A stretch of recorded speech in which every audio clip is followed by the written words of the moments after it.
You ever notice, soon as that direct deposit hit, everybody got plans for your money? Rent waiting at the door like it's been there all night. Bills got better timing than your friends. And by the time you're done playing catch up, you look around like, where'd my check go? Let me help you out. The problem ain't how much you make, it's the order you move in. Most people pay everybody else first. Landlord, light bill, Netflix, Chick-fil-A. And then they hope there's something left for them. That's backwards, baby. You work too hard to be last on your own payroll. See, the rule is simple. Pay yourself first. Before the world gets a dime, make sure your future gets one. You can't build wealth if you keep forgetting the builder. When you learn to put you at the top of your budget, that's when your money stops disappearing and starts obeying you. Here's how this really works. The moment that money hits, you break it up on purpose. Before you pay one bill, take at least 10 to 20% and move it somewhere it can't text you back. That's your future fund. Could be a savings account, an investment app, or even a second bank you don't keep the debit card for. The key is, make it automatic so you don't gotta feel responsible every payday. Most folks say, I'll save what's left. Nah, you save first so something's left.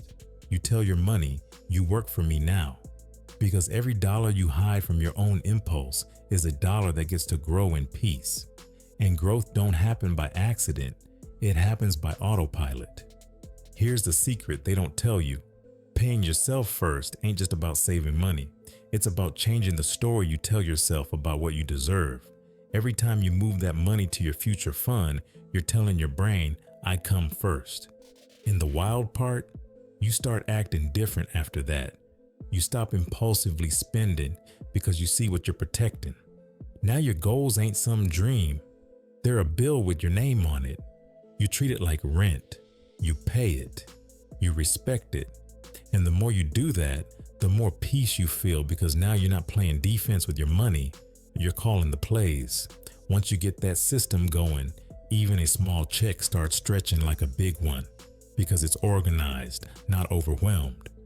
Now, I ain't saying money should run your life. I'm saying it should listen to you when you speak, because some of y'all working too hard for dollars that don't respect you. Every payday turns into a parade for your bills, and you just stand there watching them march off in formation. You gotta flip the script. Before you bless anybody else, make sure you bless your future self. That's not greed, that's order.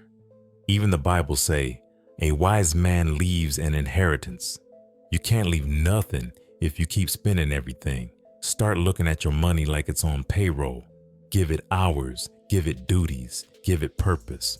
Because the moment you tell your money where to go, it stops telling you where you can't. And when you finally start paying yourself first, that's when life starts paying you back. With peace, confidence, and a little extra left over at the end of the month. And I'm not Ted, my name is Unc. But thank you for coming to my talk. Money talk, that is.